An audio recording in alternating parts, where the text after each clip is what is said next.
إنك حميد مجيد.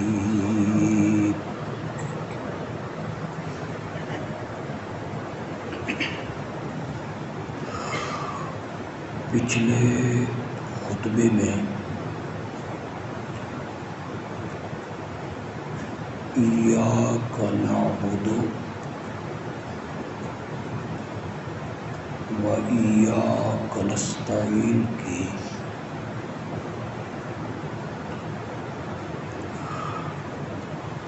تفسیر کرتے ہوئے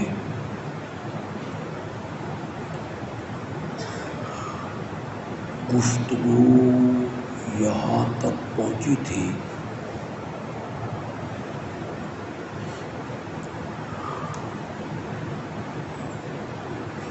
سارے قرآن کا خلاصہ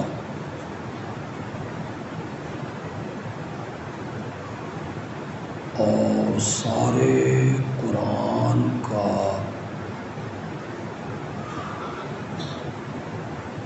مغز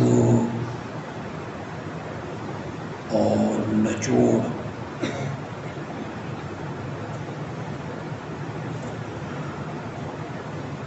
وہ یہی کلمہ ہے ایاک نعبد و ایاک نستعین.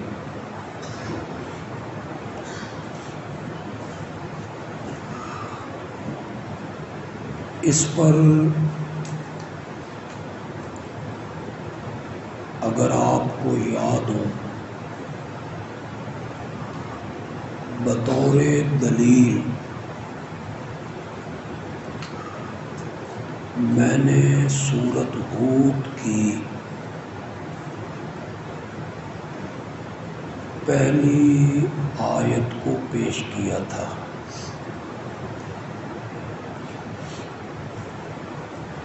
احکمت آیاتہ ثم فصلت.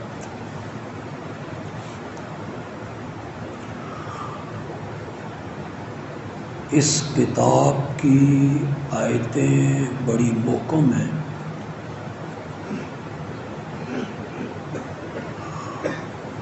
اور اس کتاب کی آیتیں بڑی مفصل ہیں.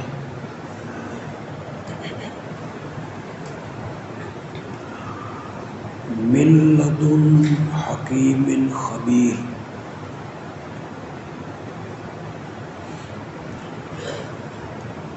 اس کتاب کی آیتیں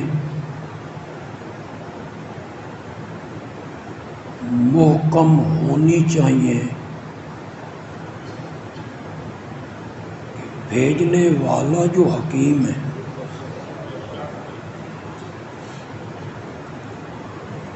اور بھیجنے والا جو خبیر ہے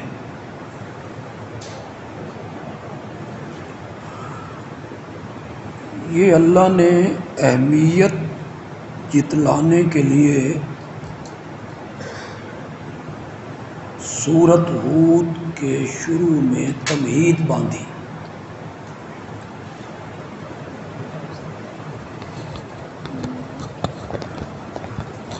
یہ تیری وجہ تو ہوا سارا.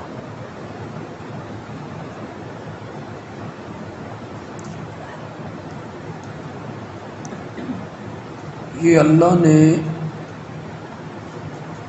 آنے والی بات بیان کرنے کے لیے تمہید باندھی. لوگ متوجہ ہوں.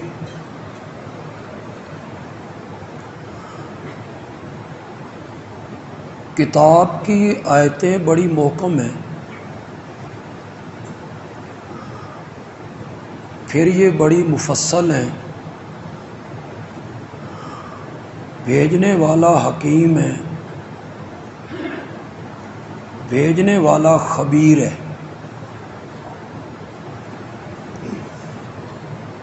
یا اللہ اتنی تمہید باندھی ہے، منوانا کیا چاہتا ہے؟ یہ کتاب اس کا دعویٰ کیا ہے؟ فرمایا اللہ تعبدوا الا اللہ.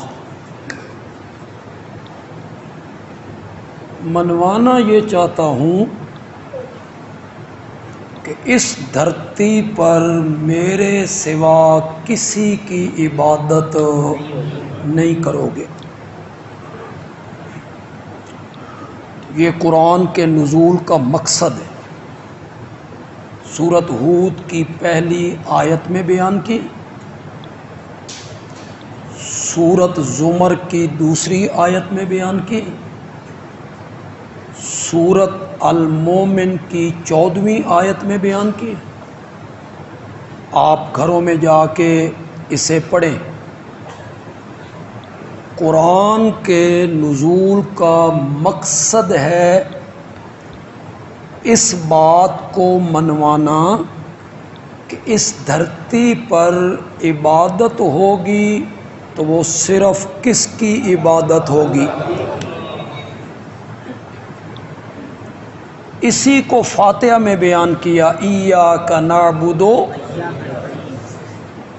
اسی کو سورۃ ہود میں بیان کیا اللہ تعبدوا الا اللہ،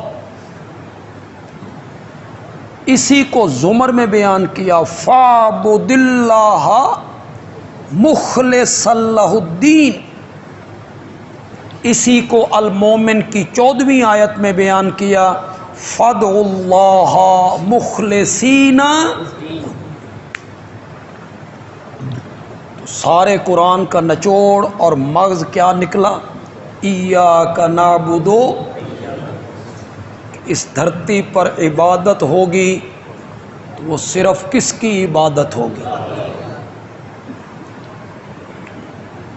یہی کلمے کا مفہوم ہے لا الہ الا.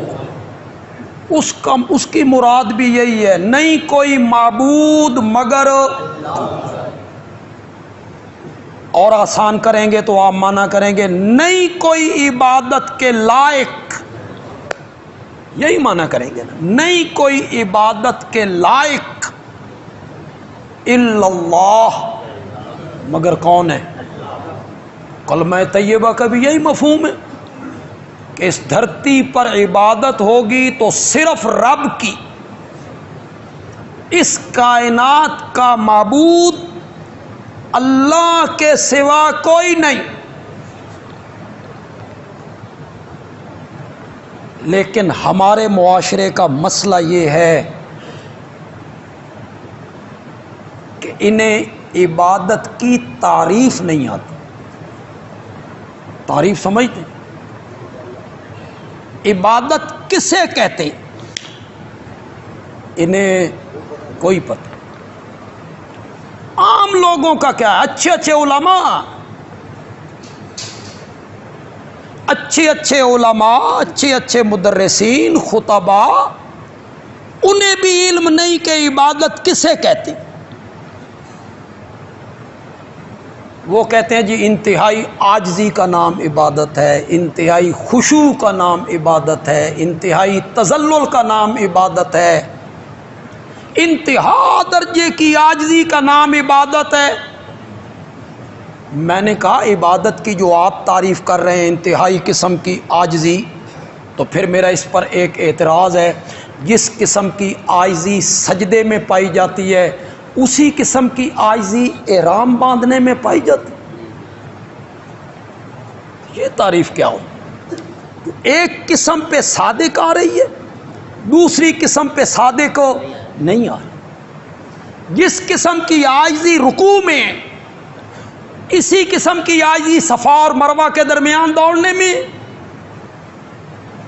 جس قسم کی عاجزی التحیات دو زانو بیٹھنے میں ہے، اسی طرح کی عاجزی حجر اسود کو چومنے میں.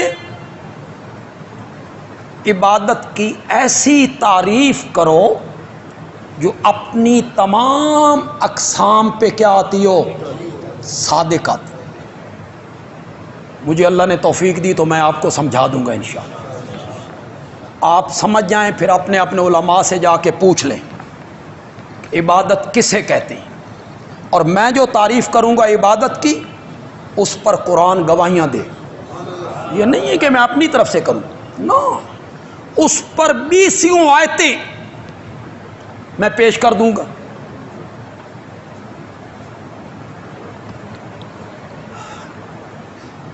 عبادت کی تعریف نہیں آتی، اس لیے لوگ سمجھتے ہیں نماز عبادت ہے، روزہ رکھنا کیا ہے؟ عبادت. زکوٰۃ دینا عبادت، حج کرنا عبادت. تو وہ کہتے ہیں ہم کوئی بزرگوں کی نماز پڑھتی ہیں، عبادت تو ہم اللہ کی کرتے ہیں، نماز اللہ کے سوا کسی کی نہیں پڑھتے، روزہ اللہ کے سوا کسی کا نہیں رکھتے. تو پھر شرک کیسے ہوا جی؟ انہیں کون بتائے؟ نماز عبادت کی ایک قسم ہے، روزہ عبادت کی ایک قسم ہے، حج عبادت کی ایک قسم ہے، سجدہ، رکوع، دو زانو بیٹھنا، حجر اسود کو چومنا، صفا مروہ کے درمیان دوڑنا، احرام کا باندھنا، یہ عبادت کی کیا ہیں؟ اقسام ہیں، اقسام ہیں، جزیات ہیں، جزیات. عبادت ایک کلی ہے، اس کے نیچے جزیات ہیں. ایسی تعریف کرو ایک ایک جز پر صادق آئے. ایک کلی تے جزی دا تو ان کک سمجھ نہیں آئی کہ عبادت ایک کلی ہے، اس کے نیچے کیا ہیں؟ جزیات ہیں. نماز عبادت کی ایک قسم ہے، افراد ہیں، جزیات ہیں. کیوں بھائی؟ آپ جتنے میرے سننے والے لوگ ہیں وہ تو اچھی طرح جانتے ہیں، کوئی نیا فرد آیا ہے، ہمارا بھائی آیا ہے، اللہ کرے اسے سمجھ آ جائے میری بات. مشرکین مکہ کے سامنے میرے نبی نے جب پہلا واز کیا تھا، اس میں کیا کہا تھا؟ وہ 360 جو بیت اللہ میں رکھے ہوئے ہیں نا، ان کے سجدے نہ کرو، کہا تھا؟ نہیں کہا تھا. حضرت ابراہیم اور اسماعیل کی جو تصویریں تم لٹکا کے آگے کھڑے ہوتے ہو نا ہاتھ باندھ کے، یہ صحیح نہیں ہے، کہا تھا؟ نہیں کہا. ان کے نام کے جو حصے نکالتے ہو نا، نظر و نیاز، منت، یہ ٹھیک نہیں ہے، نہیں کہا. حاجات میں، مشکلات میں انہیں جو پکارتے ہو نا، انہیں مت پکارا کرو، وہ پکارے نہیں سنتے، کہا؟ نہیں کہا، کچھ بھی نہیں کہا. صرف 4 حرف کہے، قولو لا الہ الا. نتیجہ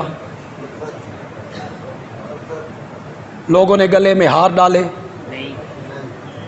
نعرے لگائے، سبحان اللہ کہا. پتھر، پہلا پتھر سکے چچا نے اٹھایا، پڑوسی بھی ہے. میرے نبی کی ولادت کی خوشی بھی منائی، پتہ نہیں اشارہ سمجھو کہ نہیں، تے جھنڈیاں لا کے نہیں منائی، لونڈی آزاد کر کے.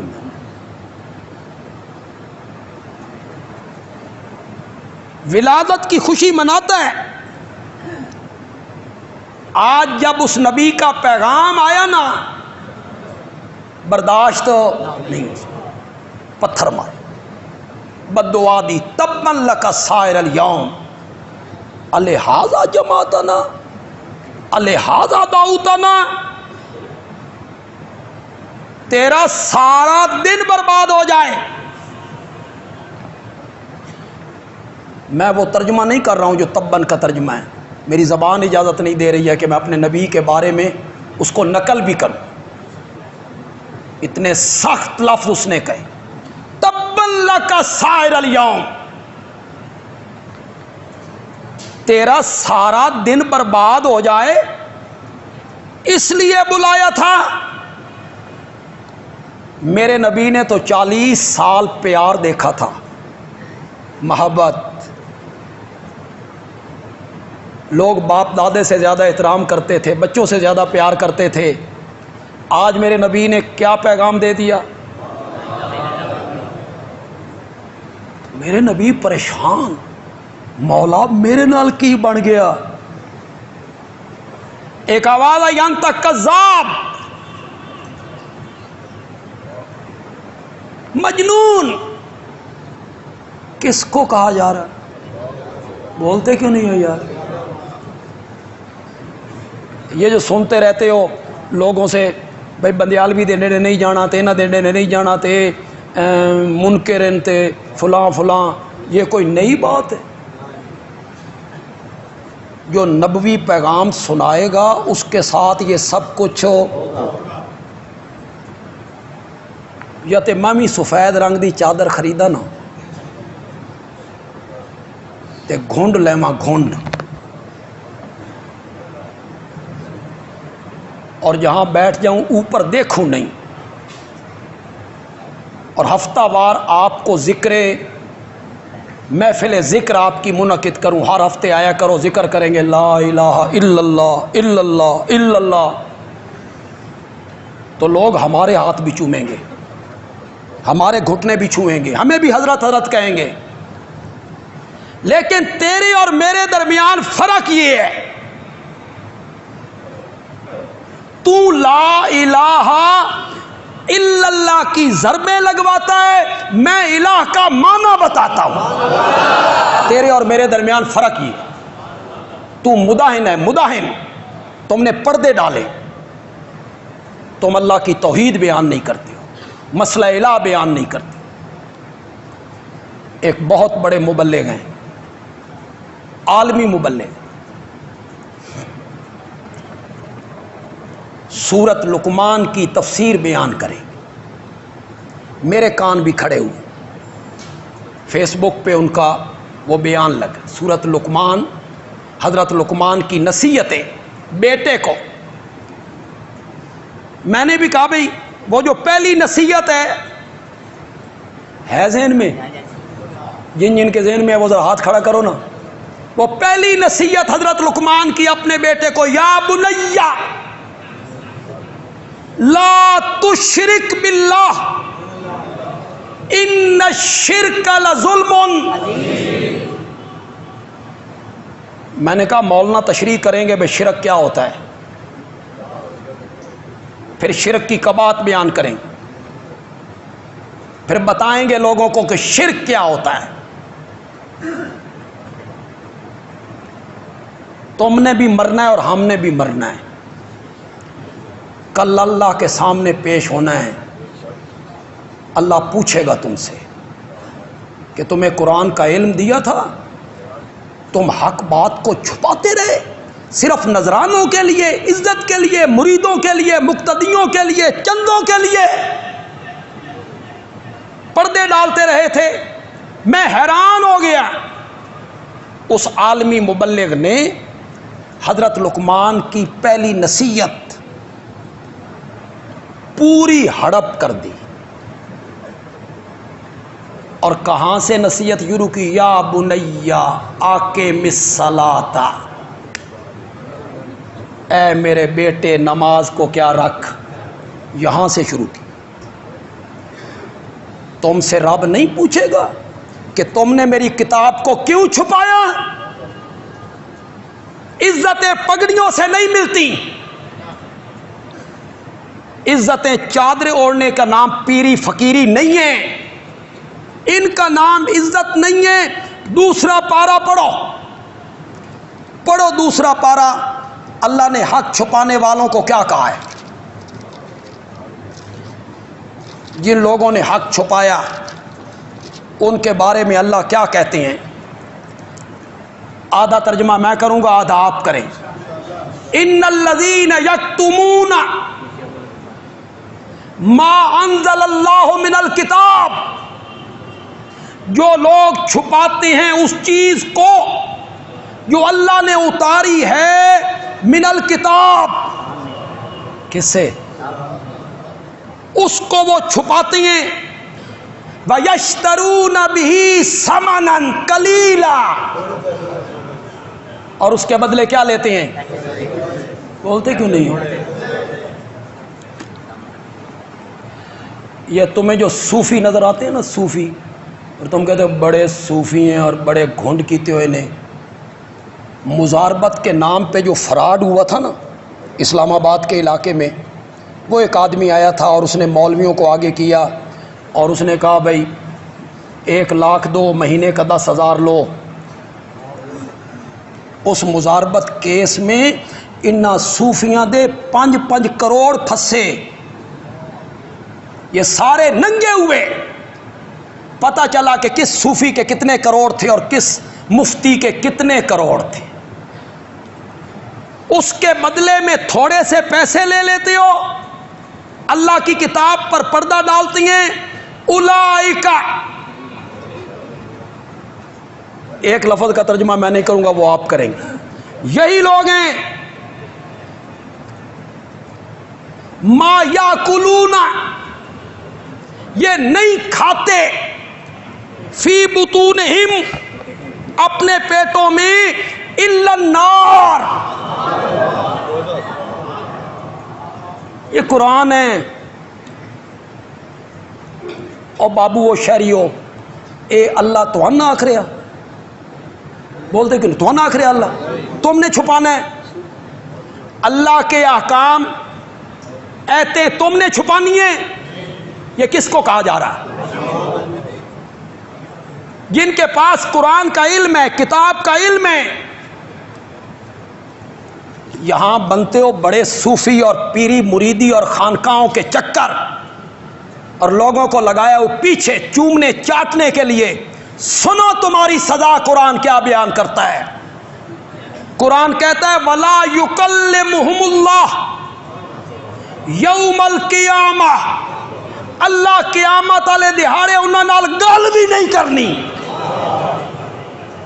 وَلَا يُكَلِّمُهُمُ اللَّهُ يَوْمَ الْقِيَامَةِ وَلَا يُزَكِّيهِمْ، انہیں پاک بھی نہیں کرنا. وَلَهُمْ عَذَابٌ أَلِيمٌ، اے سارے گھونڈ شونڈ نکل جانے نے انشاءاللہ. یہ جو سفید کپڑوں کے گھونڈ کر کے اللہ کا قرآن چھپاتے ہو نا اور اللہ کی توحید پہ پردے ڈالتے رہتے ہو نا، یہ سارے نکل جانے. اسی جگہ پہ اللہ نے تھوڑا سا آگے جا کے کیا کہا، اسے ذرا سنیے گا.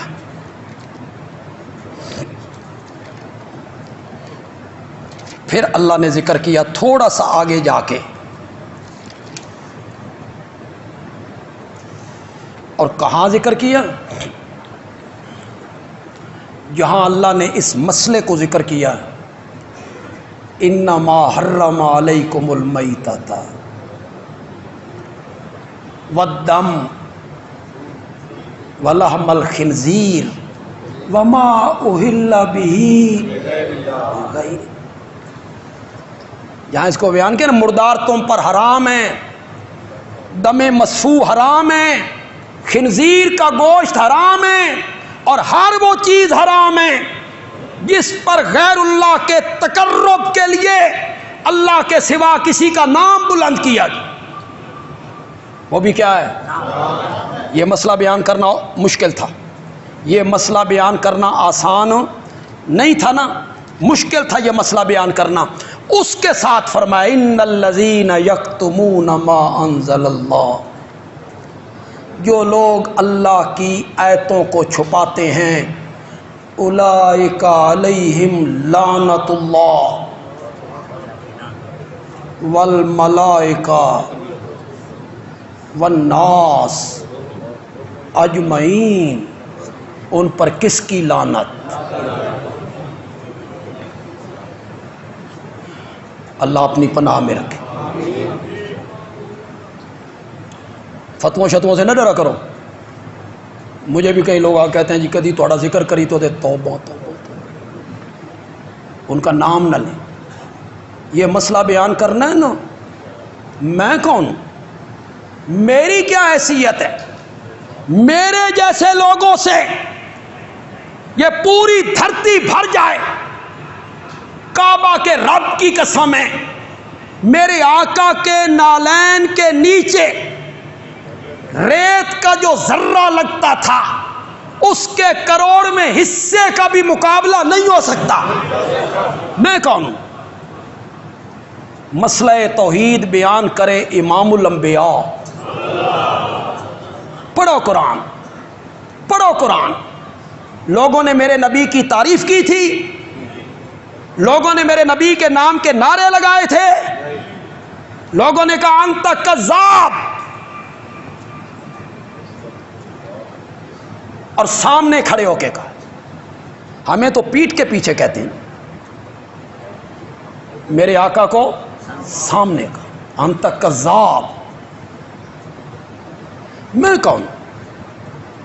میں یہاں ایک جملہ کہا کرتا ہوں صرف اپنے نبی کی صداقت کو ظاہر کرنے۔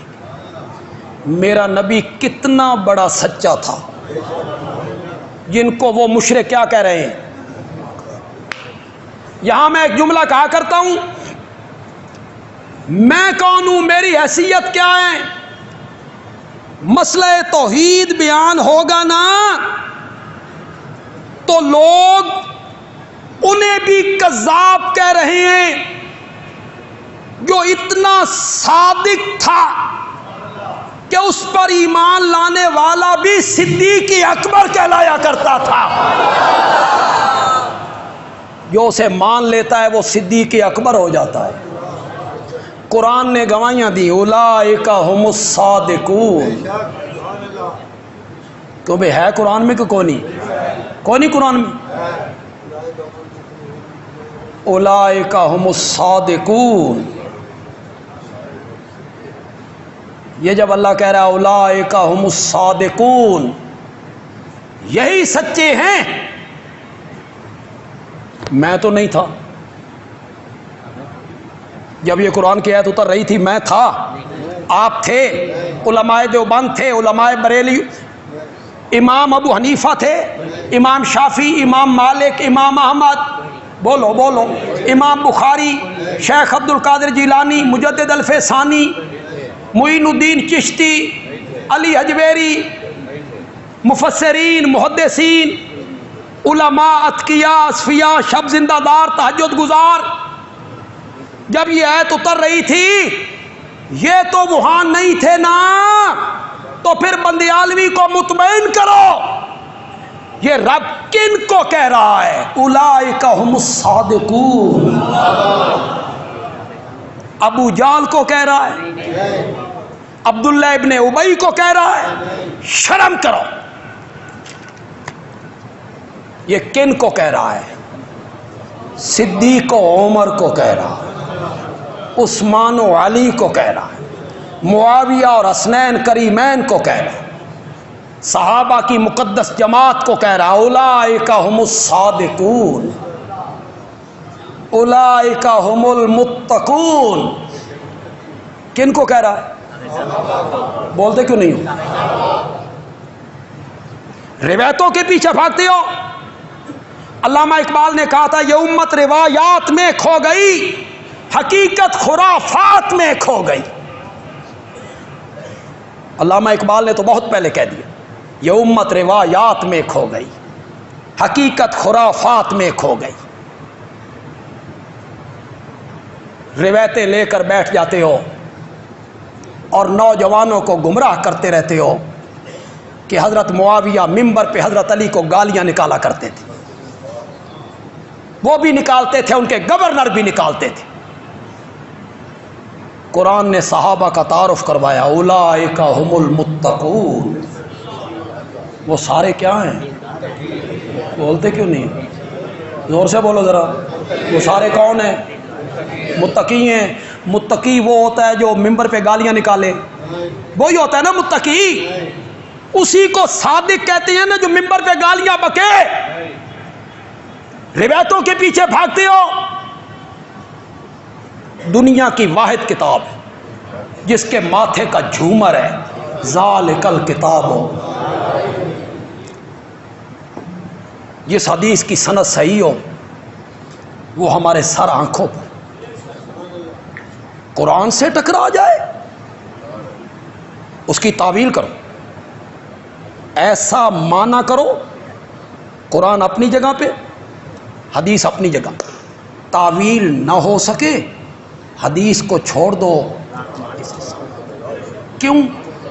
کہو جس ہستی پہ قرآن اترا تھا وہ ہستی قرآن کے خلاف کوئی بات نہیں کہہ سکتی۔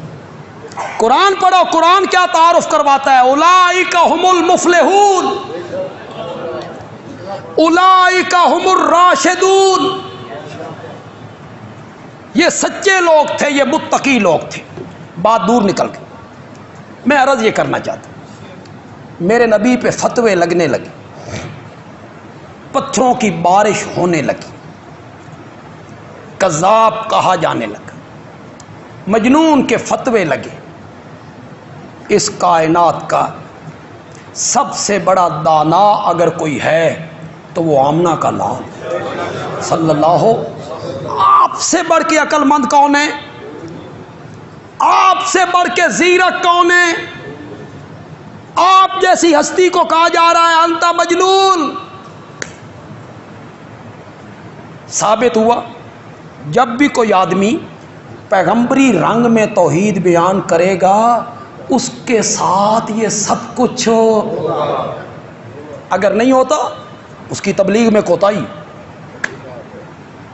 کوئی چیز وہ چھپا رہا ہے، کوتاہی۔ فتوے لگنے لگے، کانٹے بچھنے لگے، میرے نبی خون میں نہا گئے۔ کیا کہہ دیا تھا؟ شاباش، قولو لا الہ الا اللہ۔ یہ جو ہے لا الہ الا اللہ 4 حرف ہیں، اس میں کہیں یہ ہے کہ 360 جو بیت اللہ میں تم نے رکھے ہوئے ہیں ان کے سجدے نہ کرو؟ ہے؟ ان کی نظر و نیاز نہ دو؟ بولو بولو ذرا، وہ تمہارے نفع نقصان کے مالک نہیں ہے؟ کہیں لا الہ؟ وہ تمہارے حالات کو جانتے نہیں، وہ تمہاری پکاریں سنتے نہیں، وہ تمہاری حاجتیں پوری کر سکتے نہیں، ہے کہیں؟ نہیں ہے۔ پھر مکے کے مشرکوں کو تکلیف کیوں ہوئی؟ کیوں آگ بگولا ہوئے جناب؟ ہمیں بتاؤ، ہمیں سمجھاؤ۔ میرا نبی ان کے ٹھاکروں کا نام نہیں لیتا، میرا نبی یہ بھی نہیں کہتا ان کو مت پکارو، نظر و نیاز نہ دو۔ پھر انہیں تکلیف کیوں ہوئی؟ باپ بیٹے کے مقابلے میں آ گئے، بھائی سکے بھائی کے مقابلے میں، چچا بھتیجے کے مقابلے میں، سسر داماد کے مقابلے میں جنگیں ہونے لگی، لڑائیاں ہونے لگی۔ کیوں؟ ایک ہی جواب ہے، صرف ایک ہی جواب ہے اس کا۔ جواب یہ ہے وہ عربی دان تھے، وہ عربی دان تھے، عربی ان کی مادری زبان تھی، عربی ان کی مادری زبان تھی۔ وہ الہ کا معنی، وہ الہ کا مفہوم انہیں پتا تھا۔ الہ کون ہوتا ہے، الہ کی صفتیں کیا ہیں، الہ کے اوصاف کیا ہیں۔ انہوں نے دیکھا پیچھے لا ہے، اس لا کی تلوار نے سب کو کاٹا، لا الہ۔ آگے اللہ کے ساتھ بچا، اللہ کے ساتھ بچا تو صرف کون بچا؟ اللہ۔ انہوں نے سمجھ آ گئی اس کلمے کا مفہوم اور مطلب یہ ہے کہ جڑے 360 بیت اللہ چ رکھے ہوئے نا انہاں دے پلے، ان کو سمجھ۔ وہ جانتے تھے الہ کون ہوتا ہے، وہ جانتے تھے معبود کون ہوتا ہے، وہ جانتے تھے عبادت کسے کہتے ہیں، ان کی زبان تھی وہ عربی، اس کا مفہوم جانتے تھے، انہیں سمجھ آ گئی اس کلمے کا مطلب یہ ہے اللہ کے سوا کوئی سجدے کے لائق نہیں۔ اس کلمے کا مطلب یہ ہے اللہ کے سوا کوئی عالم الغیب نہیں۔ اس کلمے کا مطلب یہ ہے اللہ کے سوا کوئی مشکل کشا اور کوئی حاجت روا نہیں۔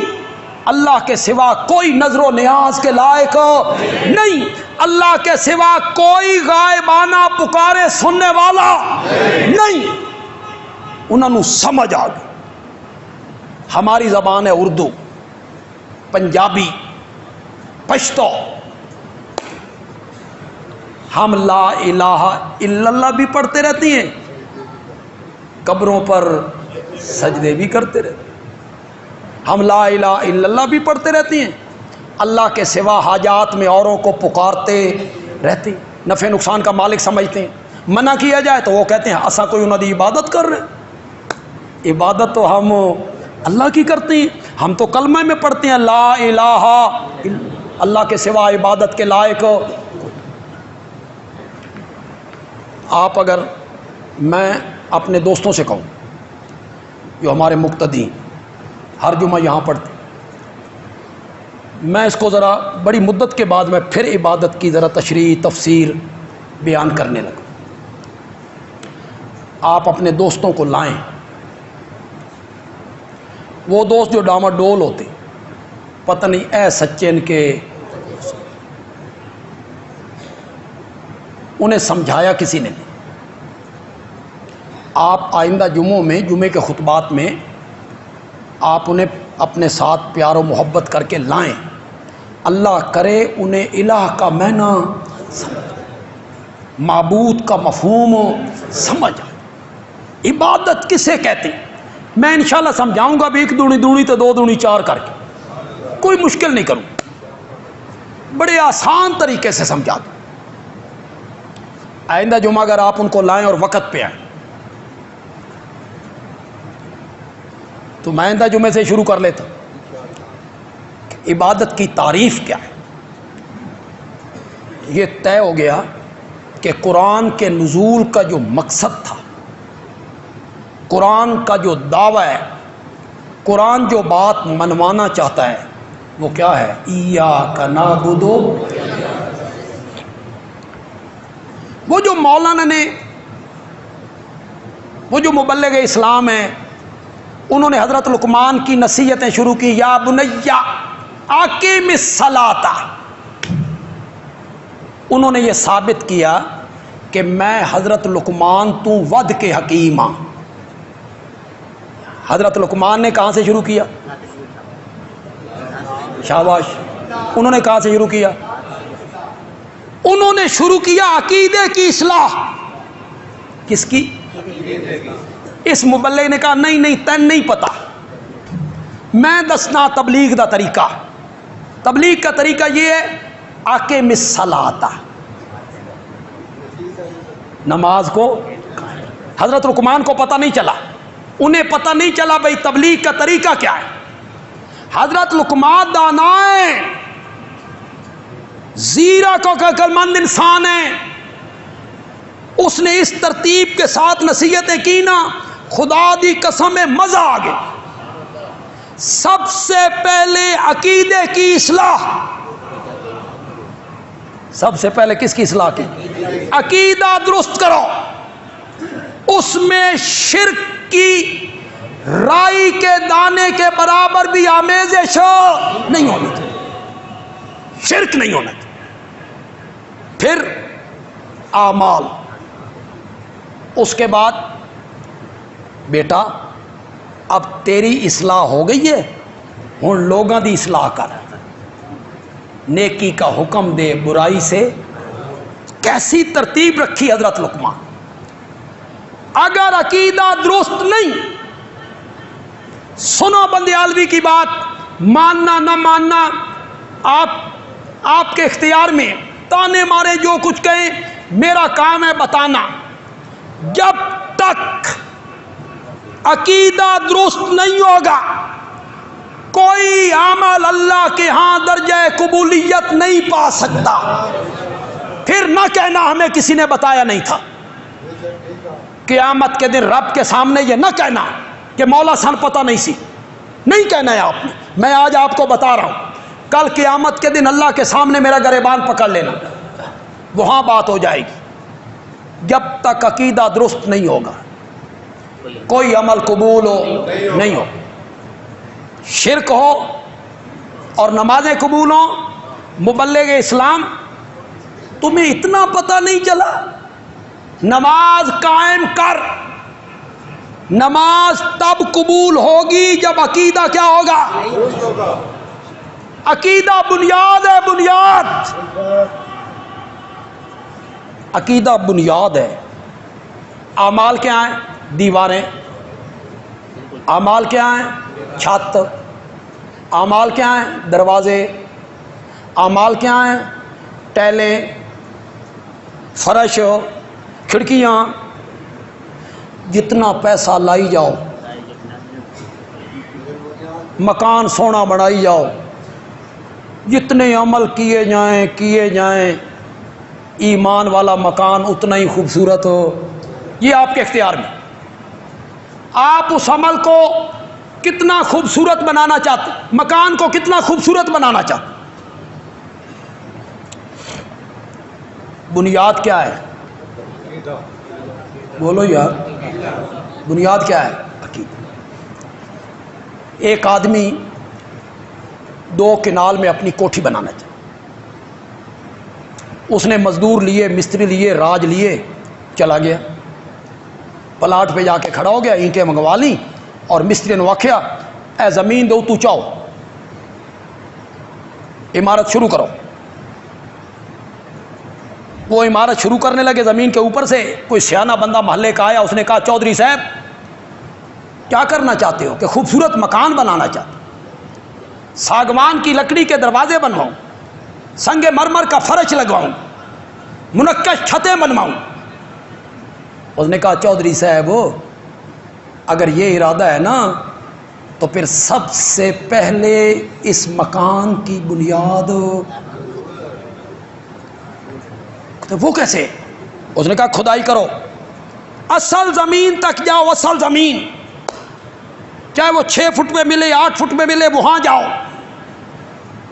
وہاں روڑی ڈالو، بجری ڈالو، سیمنٹ ڈالو، ریت ڈالو، درمٹ سے اس کی کٹائی کرو، پھر نیچے بہت بڑی بنیاد ہو، پھر آہستہ آہستہ اسے کلوز کرتے آؤ، اوپر آؤ، زمین سے باہر آؤ، پھر اس پر ڈیم پروف ڈالو، پھر سریا ڈالو، پھر اس پر لوک لگاؤ، پھر اس دے اوتے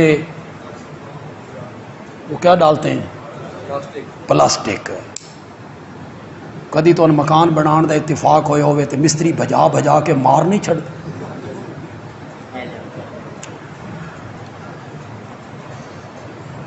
وہ جب بن گئی بنیاد، چودھری جی ایسے تو چاہو اب ڈالو، یہ ہے طریقہ۔ اور جو دیوار کے اوپر شروع ہو گیا اس کو کیا کہو گے؟ کوئی فتویٰ لاؤ یار، پاگل، احمق، بیوقوف۔ دیوار کے اوپر سے شروع ہو گیا ہے۔ تمہارے اور ہمارے درمیان فرق یہ ہے، تم شروع کرتے ہو نماز قائم کرو، روزہ رکھو، اور ہم شروع کرتی ہیں اپنا عقیدہ توحید درست کرو۔ جب تک عقیدہ درست نہیں ہوگا کوئی عمل اللہ کے ہاں مقبول نہیں ہو۔ آج پھر میں رو نہ روں، آپ مجھ سے بہتر جانتے، آپ کے گھروں میں جو بجلی کے بل اس دفعہ آئے ہوں گے آپ کو اچھی طرح پتہ ہے، سب چیز روشن ہے۔ ظلم ہے اور سراسر زیادتی ہے جو واپڈا والوں نے، حکومت نے قوم کے ساتھ روا رکھی ہوئی۔ ایک 30,000 35,000 40,000 کا ملازم ہے، اس کا بل آیا 18,000، اور جس کی تنخواہ 2 لاکھ روپے ہے اس کو 2000 یونٹ مفت دیے جا رہے ہیں۔ اتنی اندھیر نگری تو کہیں نہیں ہوتی۔ یہ مفت یونٹ جن لوگوں کو جا رہے ہیں، سزا ہمیں مل رہی ہے، آپ یقین نہیں کریں گے۔ خود مجھے ناظم صاحب نے بتایا تو مجھے بھی یقین نہیں آیا۔ ہمارے مدرسے کا بل 6 لاکھ روپے ہے، 6 لاکھ۔ اور میں نے پچھلے جمعے ذکر کیا اپنی مسجد کے ایک بل کے بارے میں، ہمارے 4 میٹر ہیں معاویہ مسجد کے، 3 میٹر جو ہیں ہمارے، ان کا بل آیا ہے 96,000 روپے۔ آج ہم نے پے کرنا 96,000 روپے۔ کہاں سے یہ مسجدوں کے انتظام چلیں، کہاں سے یہ بات پوری ہو؟ مجھے احساس ہے آپ سب لوگوں کا، خاص کر کے جو متوسط طبقہ ہے، ہمیشہ تعاون بھی متوسط طبقہ کرتا ہے، اللہ کی راہ میں لگاتے بھی وہی لوگ ہیں جنہوں اللہ بھی مین کے دینا، تے جن کو اللہ چھپر پھاڑ کے دیتا ہے پتہ نہیں کیوں وہ فراخ دل نہیں ہوتے، الا ماشاء اللہ، ان میں ہوتے ہوں گے کوئی جو انگلیوں پہ گنے جاتے ہوں۔ تو میں آج آپ سے کیا کہوں، مجھے وہ لوگ ہی نظر نہیں آ رہے ہیں جنہوں نے کوئی بولنا تھا۔ میں نے پچھلے جمعے مجھے شک تھا بھئی نہ بندے کو نہیں آنا اگلے جمعے، تو آپ میں سے کوئی ہے ایسا؟ تقریباً 10 کے قریب ہماری پلیٹیں جو ہیں، جو ہمارا مسجد کا لگے گا، آپ چلیں جی، اللہ کا نام لے کے چلیں، ذرا پہلے سے ہٹ کے ذرا خدمت کریں تاکہ یہ بل جو 96,000 روپے ہے کچھ نہ کچھ کسر اس کی نکل جائے۔ جو آپ میں صاحب ثروت لوگ ہیں نا، جن کو اللہ نے دولت دے رکھی ہے اور انگنت دے رکھی ہے، تو وہ ذرا زیادہ توجہ فرما لیں۔ جس طرح اللہ نے ان کو دی ہے اللہ بہتر جانتا ہے اور وہ جانتے ہیں، تو وہ خدمت ذرا زیادہ کر۔ ہمارے مسجد کا جو سولر سسٹم لگنا ہے اس میں تقریباً 35 پلیٹیں لگنی ہیں۔ 10 پلیٹوں کا انتظام تقریباً پچھلے جمعے ہو گئے،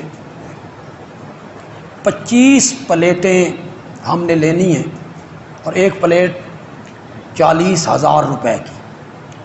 نہ میں آپ سے اس طرح مانگوں گا کہ میں آپ کی منتیں کروں، سماجت کروں، نام لوں، میں ایسے نہیں مانگوں، میں اپنے اللہ پہ بھروسہ کروں۔ اللہ غیب سے کوئی مدد کریں گے انشاءاللہ۔ میں نے کہہ دیا آپ کو کہ ہو جانا ہے، مجھے یقین ہے ہو جانا ہے۔ اگر آپ میں کوئی بندے ایسے ہیں 1 پلیٹ 2 پلیٹ دے سکتے ہیں تو صرف 1 منٹ میں اپنا ہاتھ کھڑا کریں، نام شام نہ لکھوائیں، بس اپنا ہاتھ کھڑا کریں اور میں بیان آگے جو تھوڑا سا بیان رہ گیا ہے میں وہ بیان کروں، کوئی اگر آپ میں ہے تو۔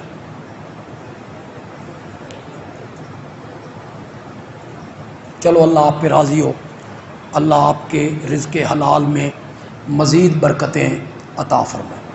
عرض میں یہ کر رہا تھا کہ عقیدہ جو ہے یہ اعمال صالحہ کے لیے کیا ہے؟ بنیاد۔ جب تک مکان کی بنیاد مضبوط نہ ہو اس وقت تک عمارت کھڑی نہیں رہ سکتی۔ عمارت تب بھی کھڑی رہ سکتی ہے جب اس کی بنیاد کیا ہو؟ مضبوط۔ بنیاد مضبوط ہوگی تو کچی دیوار بھی کھڑی کر دیں گے تو وہ کھڑی رہے گی، کیوں؟ بنیاد مضبوط۔ عقیدہ درست ہے نا، تو میں حیران ہوتا ہوں یہ حدیث پڑھ کے، ایک آدمی قیامت کے دن آئے گا اس کے اعمال صالحہ کم ہو جائیں گے تو وہ گھبرائے گا، اللہ فرمائیں گے گھبرا نہیں، تیرا ایک عمل ہمارے پاس محفوظ ہے، وہ اپنے پلڑے میں رکھ۔ کون سا عمل؟ اللہ ایک پہاڑ کو اٹھا کے رکھ دے، پہاڑ کے مقابلے میں گناہوں والے دفتر کیا کریں؟ تو وہ کہے گا یا اللہ یہ پہاڑ جتنی نیکی، یہ کون سی نیکی ہے جو میں نے کی ہے جو پہاڑ جتنی نیکی ہے؟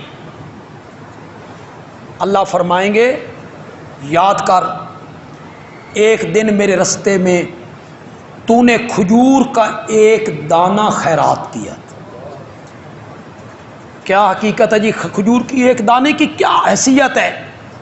ایک دانہ کھجور کا تو نے خرچ کیا تھا، ہم نے اسے پال پال کے آج پہاڑ کے برابر بنا دیا۔ یہ کب ہے؟ جب عقیدہ درست ہے، بنیاد صحیح ہے، اس پر کچی عمارت آپ بنا دیں تو کھڑی رہے گی، اور اگر بنیاد صحیح نہیں عمارت کبھی کھڑی نہیں رہ سکتی۔ عقیدہ درست نہیں تو کوئی عمل بھی اللہ کے ہاں مقبول ہو نہیں ہو۔ یہ مشرکین اور مبتدعین شرک و بدعات کے لیے کتنا خرچ کرتے رہتے ہیں، ہم حیران ہوتے ہیں۔ یہ آگے ربیع الاول کا مہینہ آ رہا ہے، ایک ایک گھرانہ، ایک ایک گھر جو محفل کروائے گا اپنے گھر میں اس پر 1.5 لاکھ روپے خرچ کرے اس محفل پر۔ کئی گھروں میں محفل ہوگا، آپ سب کو پتہ ہے، آپ کے محلوں میں بھی ہوتی ہوں گی وہ محفل، اس میں وہ دیگیں بھی پکائیں گے، علماء کو بلائیں گے، نعت خوانوں کو بلائیں گے، ساؤنڈ سسٹم کا انتظام کریں گے، لائٹنگ لگائیں گے، ایک ایک محفل 1.5 لاکھ۔ یہ بیٹھے ہمارے ساتھی ہیں، یہ ہماری یہاں ایک مسجد ہے، تو وہ تعمیر کرنی تھی تو ٹھیکیداروں کو بلایا گیا کہ اپنا اپنا ریٹ دیں ٹھیکیدار۔ ان میں ایک ٹھیکیدار جو تھا وہ سبز پگڑی والوں میں سے تھا۔ اس نے کہا مسجد بھی تمہاری، امام بھی تمہارا، خطیب بھی تمہارا، انتظامیہ بھی تمہاری، مجھے مسجد کے اندر الصلاۃ والسلام علیک یا رسول اللہ لکھنے دو، ساری مسجد میں اپنی طرف سے بنوا دوں۔ جی یہ ہے ان کے حالات۔ یہ جو مزاروں پہ آپ گنبد دیکھتے ہیں بڑے بڑے بنے ہوئے، ایک ایک آدمی بنا دیتے، اس پر لاکھوں روپے وہ لگا دیتے، شرک پر، بدعات پر۔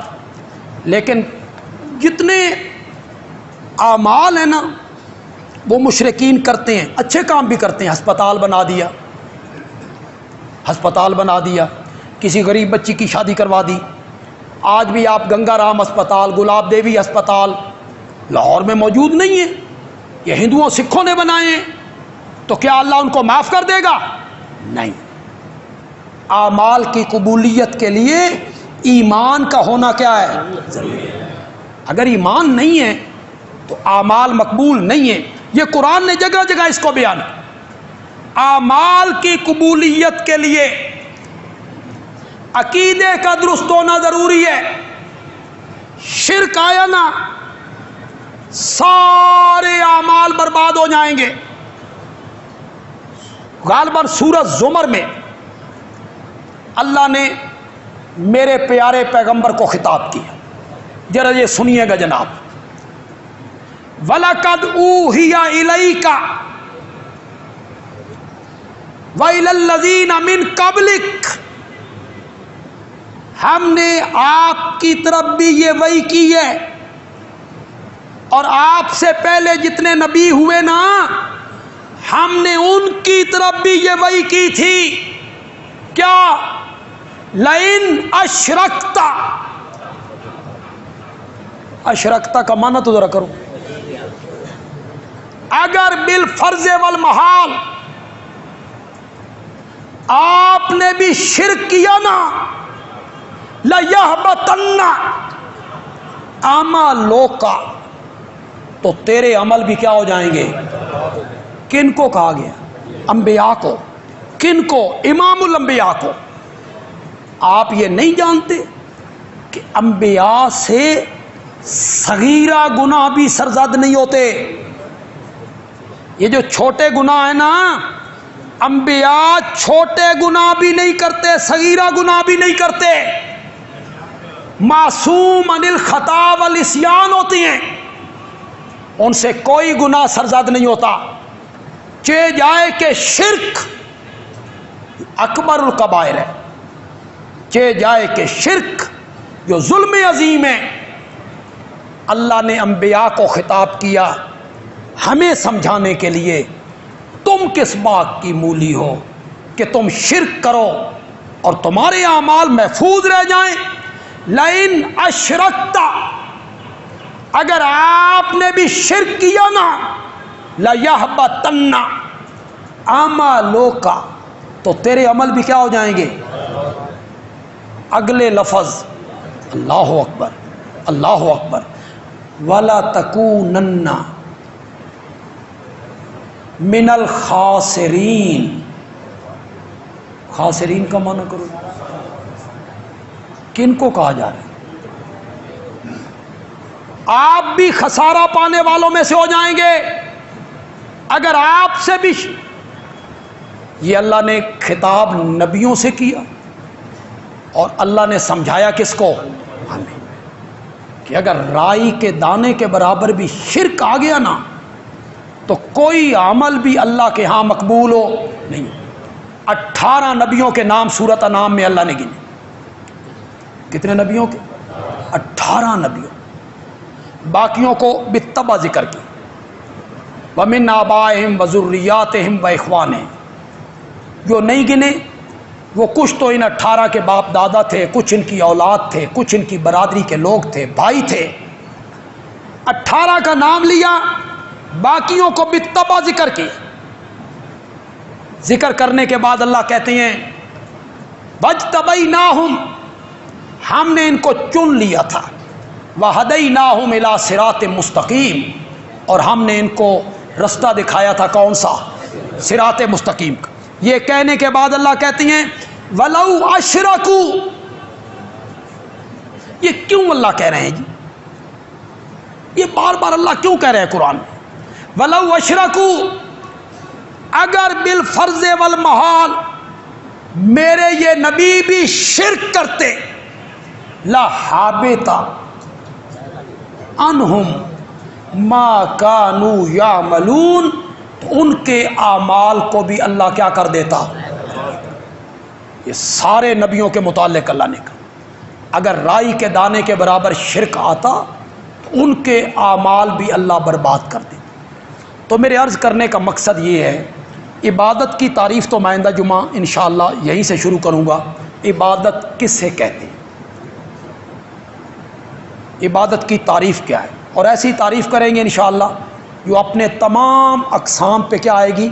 صادق آ جائے گی، ساری اقسام پہ یکساں صادق آئے گی۔ آج تو میں نے آپ کو یہ سمجھایا کہ یہ جو سورۃ فاتحہ کی آیت ہے ایاک نعبد و ایاک نستعین، ہم تیری ہی عبادت کرتے ہیں اور ہم تجھ ہی سے مدد مانگتے ہیں، یہ سارے قرآن کا کیا ہے؟ خلاصہ، یہ سارے قرآن کا نچوڑ ہے، یہ سارے قرآن کا دعویٰ ہے۔